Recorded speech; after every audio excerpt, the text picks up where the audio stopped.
Do you know how jealous a domestic violent man can be? Just because he found out that his wife was secretly in touch with an online friend, he firmly believed that his wife had betrayed him. Immediately afterwards, without listening to his wife's explanation, he gave her a violent beating. He thought that this would make his wife obedient. Unexpectedly, early the next morning, his wife still secretly went to meet that male online friend. What made him even angrier was that the place where the two had a date was actually at the scene of an anti-domestic violence publicity meeting. The man was consumed by rage.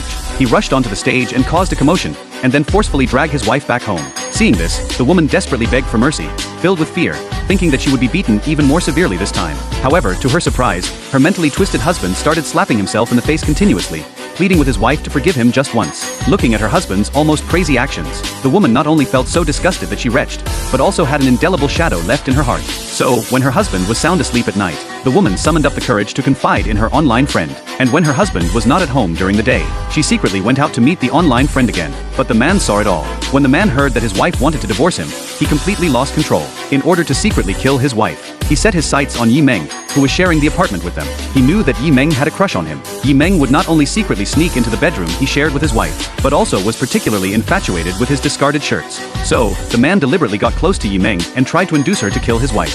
First, he said that he had heard a lot of news about electric bicycles catching fire. Then he complained that his wife always charged her electric bicycle indoors. And then he gave crazy hints that as long as the charging device of the electric bicycle was damaged, his wife could be killed. As a result, Yi Meng actually did as he said. That night, she secretly cut the charging device of the electric bicycle. After she left, the man placed a nail under the shoebox and adjusted it to the appropriate position according to his wife's height. When everything was ready, the man used his phone to guide his wife to pick up the shoebox behind her. As the nail struck the ground, the whole room exploded violently in an instant. The man felt no guilt at all. Instead, he pretended to be extremely grief-stricken. He thought that his plan had no flaws.